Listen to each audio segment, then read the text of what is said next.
Hablar del MAS es hablar de los movimientos sociales.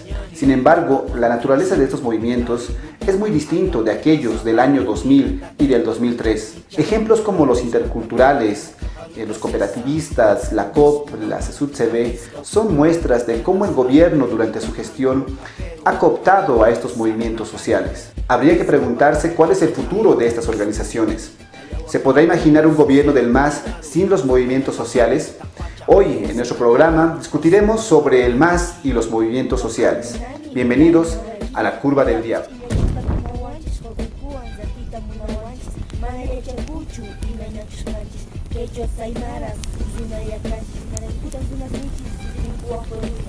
Y bueno, para charlar al respecto, contamos con una mesa muy especial en esta tarde de debate en La Curva del Diablo. Nos acompaña Abraham Delgado Mancilla, indianista, catarista, militante. Hermano, bienvenido a La Curva del Diablo.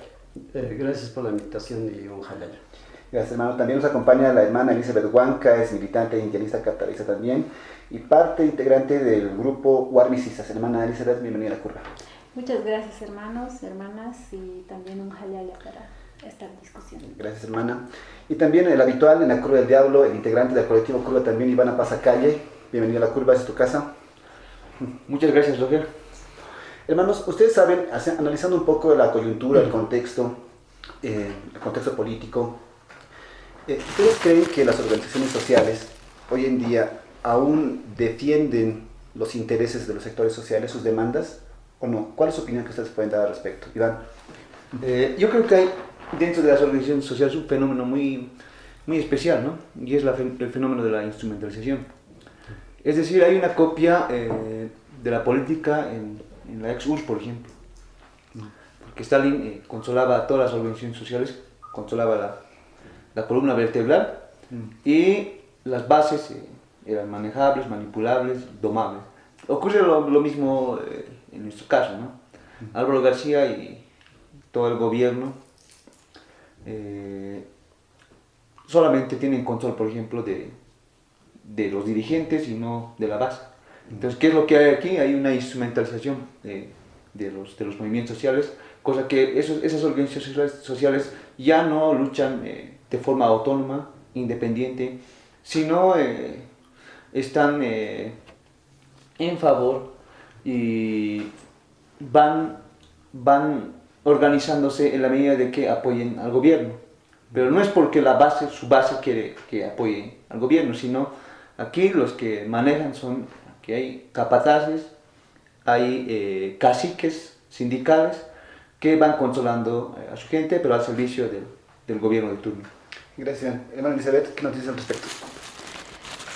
Yo creo que, digamos, hay que también hacer un análisis contemporáneo del rol de las organizaciones sociales, ¿no? Y creo que en nuestro país también hay que reconocer como varias naturalezas de las organizaciones sociales. Hay organizaciones sociales sindicales que responden a gremios, pero también hay organizaciones sociales territoriales que responden precisamente a bases territoriales, ¿no? Y ahí tenemos las organizaciones indígenas originarias campesinas e interculturales.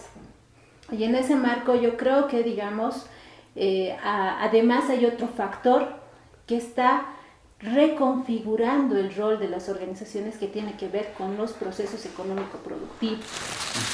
En el sentido de que, por ejemplo, ahorita a la gente en los territorios, en las bases, como decía aquí el hermano Iván, ¿qué le está interesando? Le está interesando, por ejemplo, sobrevivir su chacra. Le está interesando salir del cambio climático, surgir por lo menos salvar su producción de la extrema sequía que estamos viviendo en el país. Le está interesando generarse nuevos ingresos económicos, porque ser parte del área rural ya no es solo quedarse con la chacra y la tierra, sino también usas celular, usas computadora, pagas servicios, quieres venir a la ciudad, estudias aquí, tus hijos también. Y eso está transformando intereses y necesidades, a los cuales sí comparto también en parte que los liderazgos mayores no están pudiendo dar lectura a las realidades locales, ¿no? Y eso está generando también ciertos quiebres y obviamente genera agendas diferenciadas. Claro. Gracias, hermana Elizabeth. Hermano Abraham. En principio, para mí es fundamental definir, digamos, que es, o a qué llamamos crisis de las organizaciones sociales, ¿no? Eso es importante.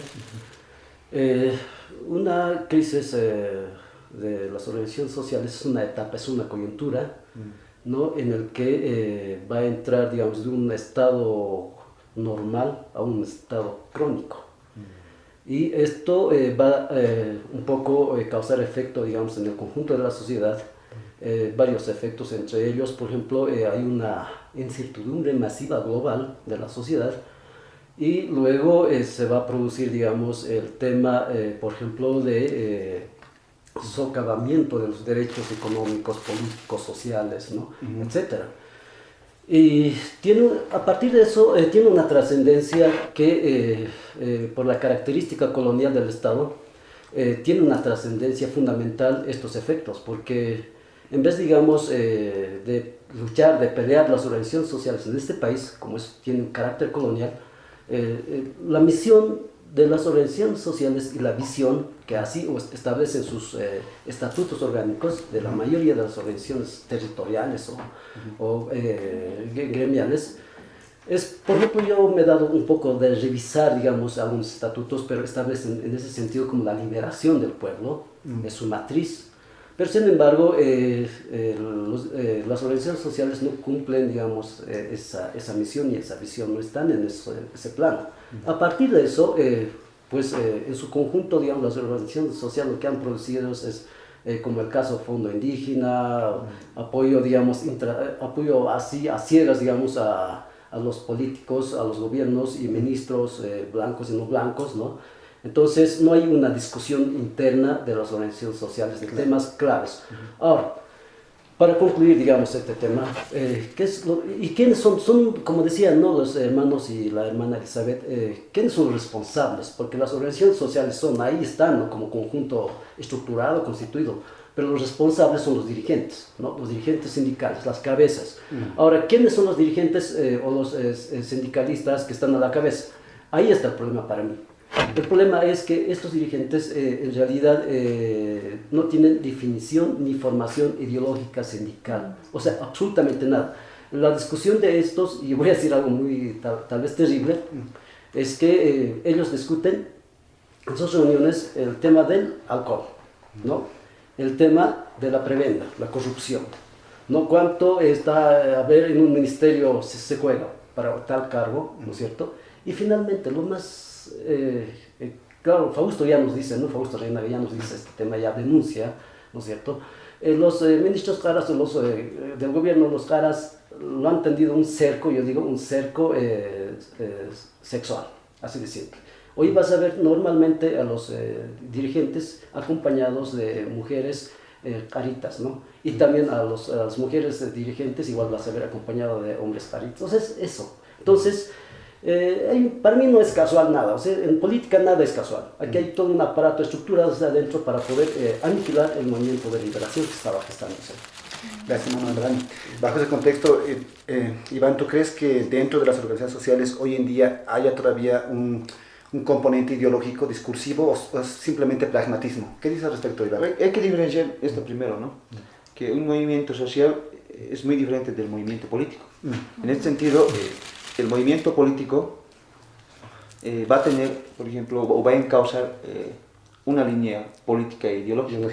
En cambio, un movimiento social solamente va a encauzar una reivindicación de un determinado sector social. Entonces, ahí la diferencia.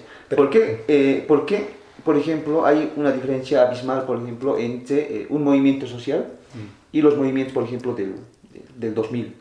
Claro. Entonces, a la cabeza de Felipe, ¿no? Ahí se había un discurso ideológico. Ahí había, porque no era un movimiento social clásico, sino era un movimiento político, un movimiento que estaba buscando, a partir de la reivindicación histórica, el poder y la soberanía, por ejemplo, territorial, en este caso de los aymaras. Pero ahora se habla de la cooptación, ¿no?, del gobierno, del proceso de cambio a estas organizaciones sociales. ¿No estará, digamos, de alguna otra manera la ideología del MAS, digamos? Evidentemente, Zoger. Es que hay una cuestión que hay que tomar muy en cuenta. Por ejemplo, desde 1532 hay una política colonial, y es la política de instrumentalizar al indio y lo indio. O sea, hay elementos potenciales, por ejemplo, que son cooptados por el gobierno de turno. En este caso, por ejemplo, la coca. o en el caso de 1952, la tierra o la cultura, por ejemplo, con la cual se identificaban el nacionalismo sin nación, es decir, los emineristas, Tiwanaku.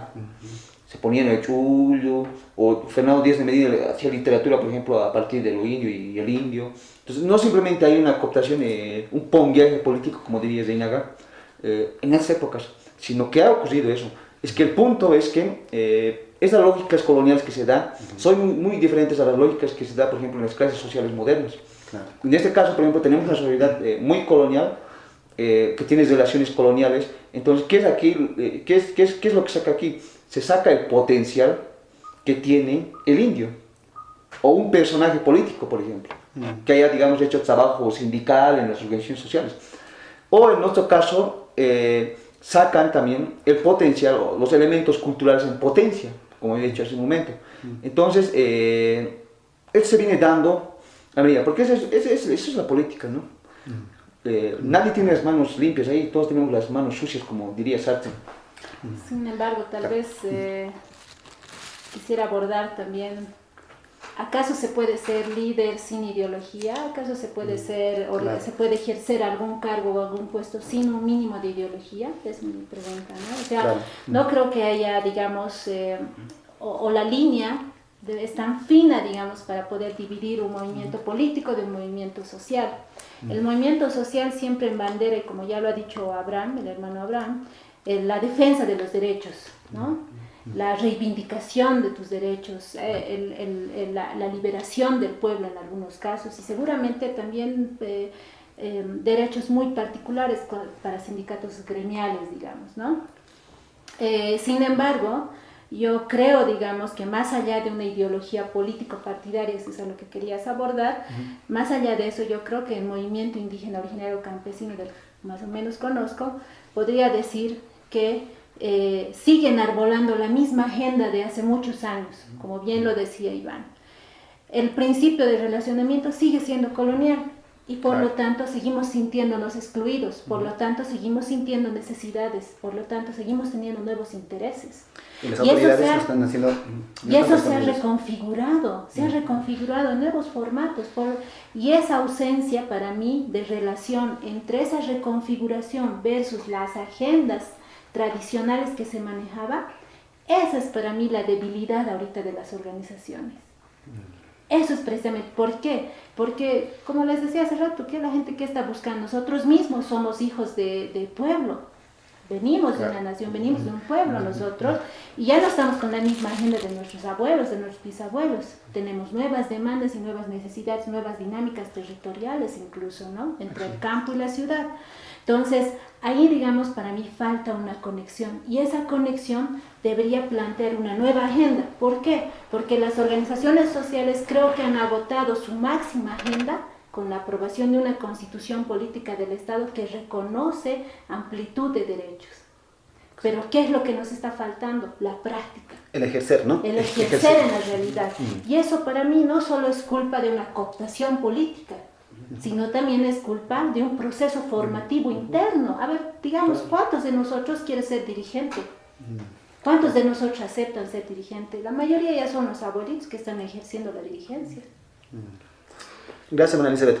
Hermano Abraham, tú has escrito un libro muy polémico que se llama La mafia sindical alteña, ¿no? Donde ahí describes y muestras todas las actitudes, muy al margen de que estas organizaciones están cooptadas en la Ciudad del Alto, de la cooptación por el gobierno. También demuestras, ¿no?, que hay ciertos intereses particulares todavía casi delictivos dentro de la organización en la Ciudad del Alto. No sé si nos puedes hablar algo al respecto. Antes, digamos, de entrar al tema, un poco pienso que hay que puntualizar varios aspectos. Ya. ¿Por qué nosotros decimos que estas organizaciones sociales, sean gremiales o sean territoriales, ¿no es cierto?, tienen que tener el carácter de liberación, carácter de autodeterminación? ¿Por qué? ¿Cuál es la razón? Ahí está el problema, ¿no? El carácter de estas organizaciones son, pues, a partir de la raza, ¿no? Estamos hablando, sean Federación de Mineros de Huanín, cualquiera, los mineros son quechuas o son aymaras, o de La Paz lo propio, ¿entienden? Claro. Los faviles son aymaras, así de simple, ¿no? Entonces, Y ahí, por ejemplo, mientras esto sea así, nosotros los obreros, como dicen los mártires, los obreros, sean todavía aymaras o quechuas o indios, en realidad tiene que haber ese carácter de liberación, de autodeterminación, porque eso es producto de la colonia, ¿no? Y a partir de eso tiene que estar vinculado, y debe estar vinculado, la parte ideológica y la parte sindical, y la parte política y la parte del movimiento o de la organización social. Para mí, en un país colonial como este, no tiene sentido, digamos, el tema de separación, ¿no?, de los dos movimientos. Para liberarse tiene que ir las dos juntas. Entonces, para mí es clave eso. En cuanto, vinculando al tema en sí de los dirigentes, el Alto es para mí una muestra de botón, ¿no? Cómo funciona el Estado en este momento, ¿no? Es como decir, a ver, vayamos a los ministerios, ¿no? Veamos quiénes son quienes ahí adentro. Y vamos a encontrar que cada una de las direcciones, jefaturas, consultorías, etcétera, están coteadas, pero no para el bien. Ahí está el problema. Y el Alto es nada menos que el calco de esa situación. En el Alto, o sea, pues, no es una cuestión así del momento, ¿no?, del alcohol, de todo aquello, sino es una cuestión de muchas reuniones a las que se han coteado a partir de un pensamiento, de un razonamiento, porque han pensado y han razonado y han dicho, ¿cómo vamos a cotearnos la alcaldía? Sector de mujeres, dirección de género. Sector de digamos, los discapacitados, sector de dirección de discapacidad y capacidades especiales, ¿no? O sea, es así. Los transportistas. ¿Pero para qué? A partir de eso, ¿no es cierto?, lo que se ha hecho es un poco cotear la alcaldía, y a partir de, además de eso, lo peor viene aquí. Según todos los documentos a los que se ha podido llegar, ha estado, digamos, operándose una cosa de, pues, como dicen, ítems fantasmas, ¿no? Es decir, funcionarios que no trabajan, funcionarios que no existen, en realidad, en el puesto de trabajo, pero hay un presupuesto interesante, y a partir de eso se empieza, yo digo, el asalto a la alcaldía, ¿no? Pero eso pasa lo mismo a nivel del Estado. El Estado está coteado lo mismo, y es decir, tanto yo, sin decir nombres, algunos hermanos aymaras, ¿no?, dentro del Estado, a partir de su cargo han puesto por decir, a sus amantes como ministras, ¿no? Y ese es el tema, y esas cosas no se dicen. Entonces, no es algo serio la administración del Estado a partir de más en este momento para mí. Gracias, Manuel. Elizabeth. Sí, yo creo que también un elemento aquí fundamental que me hace recuerdo el hermano Abraham, no solamente tiene que ver con el tema de los coteos, sino que yo creo que también es con la pérdida de la claridad y esa falta de fortaleza ideológica con respecto al rol de la organización y del líder, ¿no? Claro, hemos creído que somos parte del Estado, y ser parte del Estado significa también cuotearse cargos, cuando en realidad significa que tú tienes que ejercer el rol del control social, y tal vez un control social más estrecho, y más bien buscar la corresponsabilidad en la implementación de políticas públicas, la corresponsabilidad en la ejecución de presupuestos, la cogestión, ¿no? Más allá, incluso dando un paso mucho más allá de solo el control social, que es así como se da en nuestros pueblos, ¿no? Desde nuestras concepciones organizativas, por lo menos, ¿qué se hace? Se lista un proyecto, pero el proyecto que se vigila permanentemente, incluso se va a hacer la cotización, etc. Pero eso se ha ido distorsionando, y eso ha quitado la naturaleza de las organizaciones sociales, y evidentemente un paso más a la crisis. Ustedes sabrán que, por ejemplo, los interculturales o los cooperativistas, dentro de las noticias, todo lo que ha pasado en este contexto político, han demostrado que quieren negociar con el gobierno, ¿no? Ese tipo de actitud, ¿ustedes lo ven como algo positivo que empodera, digamos, a las organizaciones sociales, o más bien se está viendo como por ejemplo, un interés individual como grupo, más allá, digamos, de defender a su gremio? ¿Qué dices, Iván, al respecto? Yo creo que es eso un fenómeno servil, porque lo que se ha dado en este país colonial es que se ha visto a ser dirigente, ¿no?, como una oportunidad para para escalar, digamos, un cargo por jerárquico dentro del Estado o dentro de un cargo público. Entonces, ¿a qué se debe esto? A que ya no hay dirigentes con compromiso social, sino un compromiso personal. Porque si fuera social, concluiría su gestión y básicamente bajaría, por ejemplo, a su base para empezar de nuevo. Ahora, en este caso, lo que se da es gracias también al fenómeno que ha ocurrido con el MAS. Porque se supone que antes, por ejemplo, en el MAS, si vamos a sus inicios, lo que ocurre es que ahí, como ha manejado, por ejemplo, el discurso de los movimientos sociales, todo eso, entonces todos los dirigentes empezaban a cotearse, a lotearse, por ejemplo, los cargos públicos. Y uno que estaba surgiendo ahí de la base y quería subir, también estaba mirando bajo esa mirada. Entonces, hay ya una tradición, en este caso, una tradición de lotearse a partir de la dirigencia los cargos públicos. Pero eso es servil. O sea, no es un compromiso social. Por tanto, hay una crisis dirigencial de los movimientos sociales o organizaciones sociales en este país colonial. Yo también creo, pero que un poco hay que dejar de satanizar solo una línea partidaria, ¿no? Yo creo que esto viene justamente a partir de relaciones coloniales desde hace muchísimos años. Porque esa misma relación de cuotearse, porque no nos olvidemos que el indio traidor que se volvía medio criollo o amestizado era el que después sometía a sus propios hermanos. El indio sumiso. El indio sumiso, ¿no? Y luego, o el indio que se casaba con una blanca también sometía a sus hermanos. O al final la india que tenía un hijo de un blanco también, digamos. Entonces, yo creo que, como bien ya lo decía Abraham, son procesos de descolonización interna. Nosotros tenemos que romper esos lazos históricos que tenemos con ese proceder. Porque no, esto que está pasando ahorita con las organizaciones no es de recién, no es la primera vez que nos pasa esto a los indios y a las indias. Lo mismo ha sido Barrientos, lo mismo ha sido Villarroel, lo mismo ha sido el nacionalismo del MNR, o sea, tampoco vamos a decir que solo es una reproducción actual, digamos, ¿no? Entonces, algo está pasando ahí, y yo creo que más bien compete profundizar estos análisis.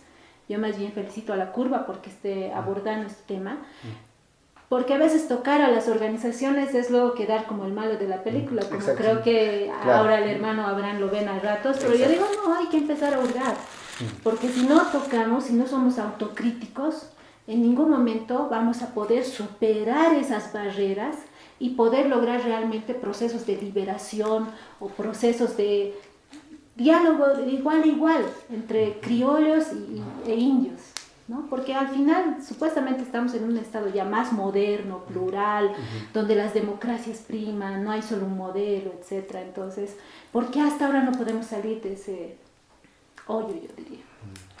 Claro. Pero también no hay que olvidar que este gobierno lleva el título o el eslogan, ¿no?, del gobierno de los movimientos sociales también, ¿no? O sea, no, aquí hay esa dimensión. Entonces, esto, o sea, figura o pone a los movimientos sociales en un lugar, digamos, principal dentro del gobierno, ¿no? Y sabemos que también son cooptadas. ¿No? Eso creo que ya nadie puede negar, ¿no?, que los movimientos sociales responden a lo que dice el gobierno. Bajo esa realidad, ¿cuál será el futuro de esas organizaciones sociales que ahora están cooptadas, digamos? De aquí a un tiempo, ¿seguirá teniendo la misma fuerza? ¿Se podrá imaginar un gobierno del MAS sin los movimientos sociales? ¿Es elemental para el gobierno? ¿Qué dice, hermano?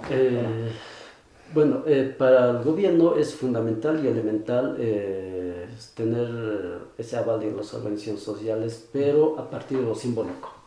A ellos no les interesa si realmente el aval es el aval de las organizaciones sociales, sino les interesa que simbólicamente ante la sociedad aparezca y digan los de la CUTCB, ¿no es cierto? Nosotros apoyamos la reelección. O los ponchos rojos, digamos. Los ponchos rojos, nosotros hemos resuelto en un ampliado tal apoyar y respaldar la repostulación, ¿no? Pero sin embargo todos sabemos y conocemos de que todo esto es resultado del palacio, claro. No es el resultado de las bases, ¿no? Entonces aquí para mí los dirigentes sindicales o de las organizaciones sociales son operadores políticos de un partido político, en este caso en gobierno, no son dirigentes sociales. Eso como primer factor. Segundo, creo que hay algún tema que estaba quedando suelto para mí, es el siguiente. Los dirigentes, si ustedes un poquito revisan, cada uno de los dirigentes han venido permaneciéndose más o menos 10, 15, 20 años en algunos casos. Y Max Weber ya decía sobre el tema que hay dirigentes profesionales. Pero ¿quiénes son los dirigentes profesionales? Los dirigentes profesionales son aquellos que son estrategas, ¿no?, para hacer gestión social, ¿no? Aunque a partir de eso viven de eso. Pero en este caso, estos dirigentes ni siquiera son dirigentes profesionales. Dirigentes, ¿no?, aprovechadores. Sino son dirigentes con carácter, digamos, con carácter, yo siempre pongo ese ejemplo, que la gente mismo dijo eso, con carácter, digamos, de una mafia, ¿no? Porque por debajo hay todo un tejido, o sea, es un tejido ilegal, son tipos de delitos que están ahí, ¿no? Entonces, no estamos frente a una dirigencia, ¿no?, solamente que está en crisis, sino hay otras cosas más. Claro. ¿Qué dice?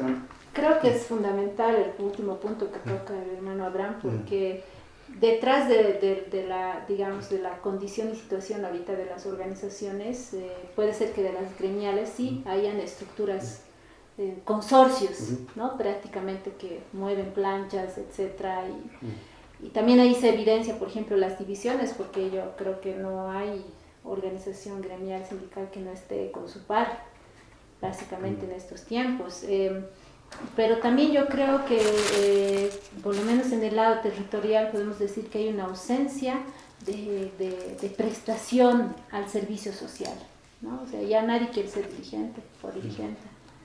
Entonces a veces se vuelven a repetir las cosas, se rompen las normas y los estatutos, y eso también genera ya vicios, ¿no? Porque ya después está el proyecto, la alcaldía, no sé qué, y esta relación que ya lo decía el Iván, de que las organizaciones o los liderazgos ya parece que son escaños para ir a tener un puesto público, porque también no ganas dinero, ¿no ves?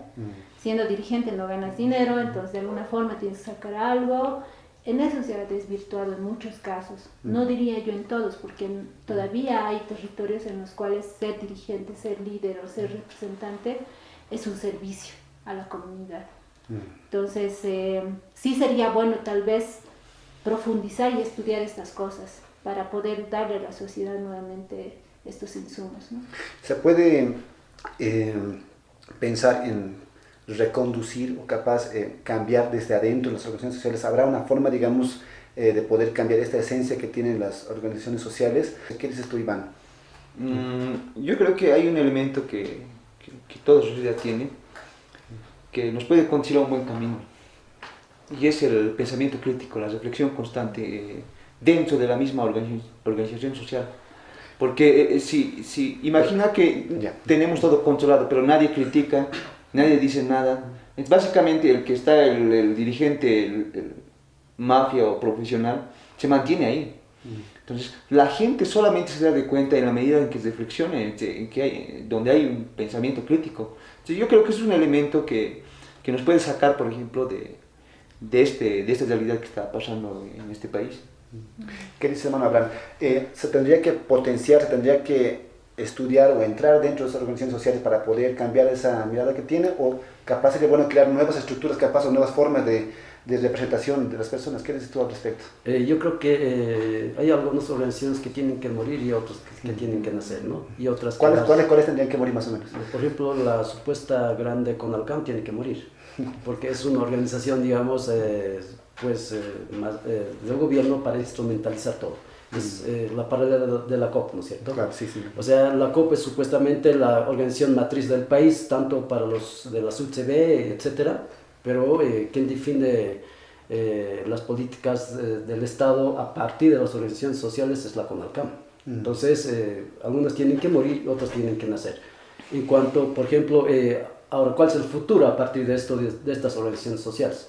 Algunas van a tener que renovarse, ¿no es cierto? Por ejemplo, la UCB no va a morir, eso es un poco difícil. Pues en realidad hay que causar rupturas y quiebres allá adentro, y hay que trabajar desde afuera. Para mí la guerra es así, ¿no? A todo nivel. Entonces voy a un poco recorrer, digamos, a la parte de la historia. cuando los indianistas y cataristas de los tiempos de 1960, 70, 80, etcétera, rompen todo eso, y a partir de la clandestinidad van a empezar a romper y van a salir en plena dictadura militar, van a organizarse todo aquello para romper toda una estructura, digamos, variantista. Entonces, creo que para mí va por ese lado. ¿Y quiénes lo van a hacer? No van a ser Constantino Lima, no va a hacer eso, digamos, el mismo hermano Felipe, ha aportado mucho, somos nosotros, así decirlo, ¿no? Y esa es nuestra misión, digo yo, de esta generación. Hermana, ¿qué dices al respecto? Sí, yo creo que, digamos, hay que también romper las formas, ¿no? Más allá de que sobrevivan o mueran organizaciones o se transformen y vuelvan a nacer otras, etcétera, creo que el fondo es la agenda, ¿no? La agenda que tiene que movilizar, digamos, a toda una alianza, no solamente de cocaleros, de campesinos, de mujeres campesinas, no, sino a todos nos tiene que movilizar, a todos los que estamos oprimidos, a todos los que necesitamos hacer prevalecer nuestros derechos. ¿Y eso qué significa? Trabajar en el fondo, hacer autocrítico, hacer análisis político. Yo les digo, no es tan fácil estar en una organización social y no es fácil ir a lidiar con tecnócratas a partir de la discusión de políticas públicas. Solo para hacer entender cómo funciona un territorio es bien difícil. ¿Y eso de qué está impregnado? De relaciones coloniales, pues. ¿Por qué? Porque ese tecnócrata o ese burócrata que ahorita está en ese puesto de poder tiene otro pensamiento. Y obviamente el pensamiento va con su gente, va con sus intereses propios. Y nuestros intereses y todo eso lo minimiza. Y a eso tiene que ir a enfrentarse un dirigente. Entonces, al final, ¿qué hace el dirigente cuando no está capacitado, no está formado políticamente, cuando no tiene la fortaleza ni la camasa? Acepta. Porque él sabe, además el licenciado o el ingeniero sabe, ¿no ve? Así sea de oficialismo o de oposición, yo les digo, el licenciado o el ingeniero sabe. Y nosotros no sabemos. Y nosotros mismos nos autodespreciamos, porque aquí, todos los que veo aquí son un cuerpo de profesionales que bien pueden estar al servicio de las organizaciones o de los nuevos liderazgos, como bien lo dijo Abraham, que yo valoro, digamos, el rol que han tenido el MUJA, el anterior Minca, el mismo TOA, ¿no? Que más allá de solo ser colectivos de análisis político, ellos sí estaban generando brazos técnicos o de análisis dentro de las organizaciones, y tal vez más bien es retomar ese rol. Gracias, Elizabeth. Iván, ¿qué dices al respecto? Yo creo que lo que falta es, como dice Abraham aquí, que hay organizaciones inservibles, ¿no? En función, por ejemplo, de las necesidades de la sociedad. Es que en la medida que la sociedad necesita algo, va creando nuevas organizaciones. O sea, no es nada raro, por ejemplo, la construcción de la COP, por ejemplo, porque antes no había. Entonces, hay derechos que reclamar, hay derechos que defender, entonces, básicamente se forma una organización. En este caso, surgida desde las mismas bases. Otra cosa es la organización como la CONALCAM, que surge, por ejemplo, del brazo político, que es del MAS. Pero en función a que cumpla una labor, por ejemplo, de instrumentalizar, de ser la voz oficial de todos estos movimientos. Entonces, hay una negación incluso ahí, una negación o una negatividad de parte de CONALCAM a todas estas organizaciones sociales.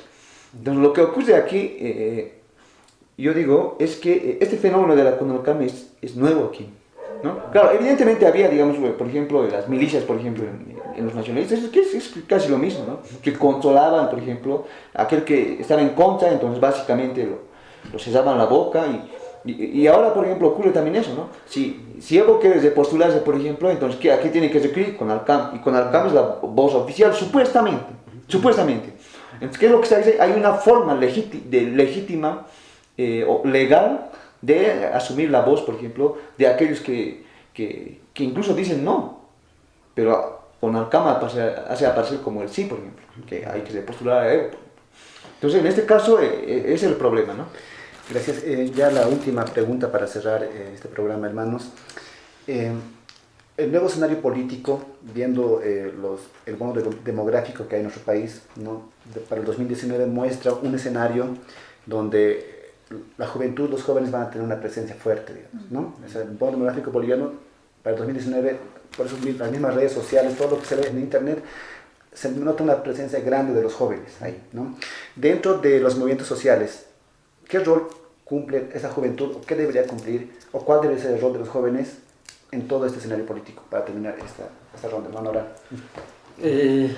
A ver, para mí, un poco hablando ya, ¿no? El tema, digamos, de una generación, sobre todo. Desde un punto de vista ideológico, porque un país siempre está gobernado por una élite, ¿no? Es así, no es como una ley, una norma, ¿no? No es toda la sociedad la que hace el gobierno, sino es una élite.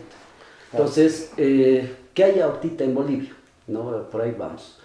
Primero encuentro y identifico, por ejemplo, la vieja derecha no ha generado, digamos, liderazgos propios, ¿no? Sino hay liderazgos por debajo que han ido naciendo en colectivos, etcétera, ¿no? Que son jóvenes, que no tienen más o menos una vinculación directa con partidos tradicionales como el UNO, Tuto Quiroga, etcétera. No hay una vinculación directa, no son hijos, digamos, de ellos, ¿no? Entonces, existe aquello, y hay una actividad por debajo, por las redes sociales, todos los días y a cada segundo, y es interesante ese tema. Ahora, dentro del MAS, veamos esa corriente, ese bloque, ¿no? Ahí yo veo, veo prácticamente una liquidación de eso. A pesar que estaban haciendo la generación Evo, pero creo que por ahí patalea, pero no veo futuro ahí en ese marco, no lo veo futuro. Y ahora pensaremos en el otro lado, ¿no? ¿Cuál es ese otro lado? Somos nosotros. Es esto, yo pienso, este es un bloque del pensamiento indianista catarista, indianistas, amautistas, panchacotistas, etc. Es otro bloque, es grande para mí. Y eso no había, estamos hablando entre los 2000 a 2003, 2005, no existía esa base, ¿no?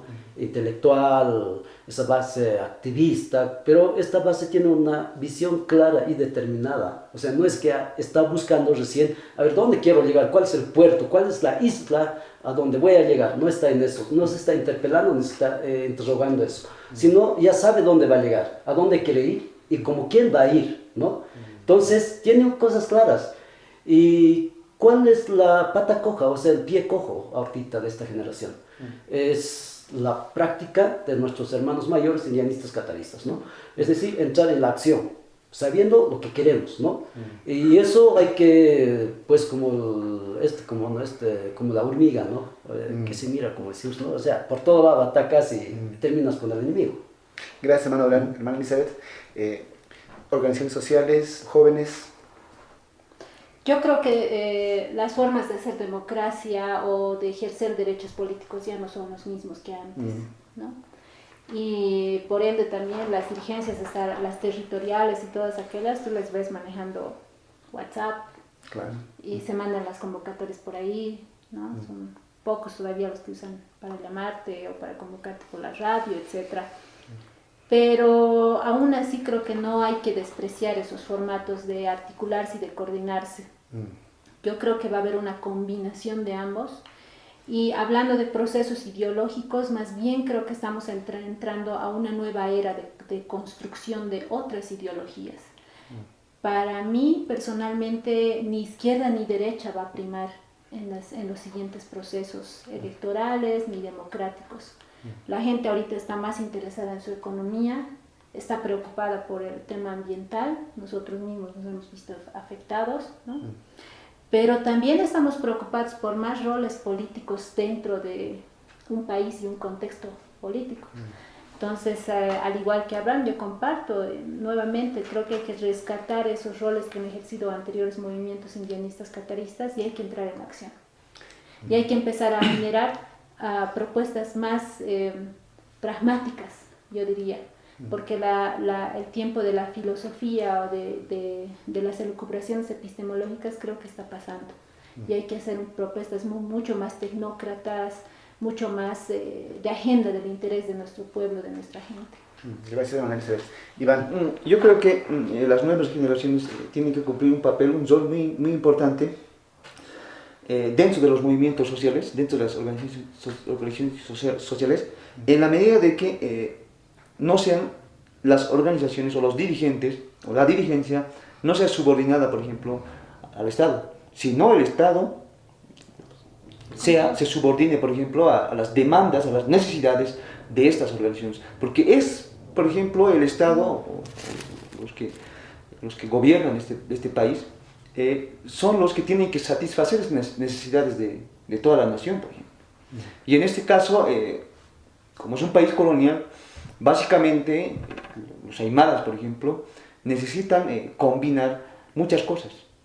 Uno, su reivindicación histórica, como decía Abraham, pero a la par reivindicar sus necesidades de su sector social. En este caso ya no habría un movimiento plenamente político, ¿ya? Como ha ocurrido, por ejemplo, en los años atrás, ¿no? Ni, por ejemplo, movimientos que estén meramente, digamos, plenamente a sus demandas sociales, digamos, de su sector, sino una combinación, una mutación, por ejemplo, una transformación que empiece a unir estas dos cosas, ¿no? Y en el caso de los movimientos indianistas, lo que ocurre también es una atomización. Y eso es característico, porque básicamente los indianistas o los cataristas no están comprendiendo los conceptos teóricos que aún no están resueltos incluso. Es que hay una diferenciación porque indianistas, cataristas, ¿no? Hay incluso una base común entre cataristas e indianistas, y esas son las relaciones coloniales, es decir, que buscan destruir eso. Pero la cuestión es que como no entienden, no tienen orden, entonces no hay control de este caos que tenemos actualmente. Entonces hay una doble labor dentro de los líderes, pero también a la par una labor que tienen que hacer los intelectuales, que es una labor más noble, así como la del líder que va a dirigir los futuros movimientos sociales y los futuros movimientos liberatorios de los pueblos autóctonos. Gracias, hermano Iván, gracias, hermana Elizabeth, hermano Abraham. La Cruz del Diablo, este programa realizado por jóvenes aymaras, siempre está abierto para poder discutir. Obviamente el tiempo es muy corto, no se puede hablar, no se puede profundizar. En las redes sociales también la lógica es diferente, pero creo que son algunas chispas que han salido de esa charla para poder seguir discutiendo dentro de las redes sociales y aportar más el debate. Una ronda de despedida, lo que quieran decir con respecto a los movimientos sociales, para despedirse. Bueno, simplemente agradecerte y también a todos en realidad, a todas y a todos. Listo, gracias. Yo también agradecer esta apertura, creo que es un buen punto de diálogo y de reflexión. Y bueno, pues mandar saludos a todos aquellos líderes y lideresas que seguramente van a poder ver este programa, especialmente en los territorios indígenas, originarios, campesinos, y donde más bien les invitaríamos pues a que empecemos a generar relaciones, nos estrechemos y empecemos a discutir, como decía Iván, desde el lado intelectual, pero también desde la agenda práctica. Gracias, hermana Elizabeth. Iván. Y todo grupo, todo colectivo, cualquier grupo cultural, político, yo pienso que lo más importante dentro de sus actividades tiene que ser la reflexión. Porque solamente puedes ejecutar una práctica de aquello que tienes ya entendido bien. Entonces ahí se ejecuta bien. Entonces yo creo que tiene que primar la reflexión en vez de adjetivar, de llamar, de acusar. Entonces lo importante es aquí resolver problemas, ¿no? Gracias, hermano Iván, gracias, hermanos, por esta charla. Y con nosotros, con la Cruz del Diablo, nos vemos en el siguiente programa. No se olviden seguirnos por las redes sociales, en el Facebook, en el Twitter, en el YouTube. Estamos ahí, la Cruz del Diablo, para poder discutir y reflexionar de este programa Aymara. Akamar kasata absusinyani tawanting suyu kari luntata akamar kasata tihuyanya taki hicap naira rosaranta penani hangkai paruta sisa kunas kunatang kaukis kaukipang hanas haram ti ukahang ko hapero marka panas sarnakanya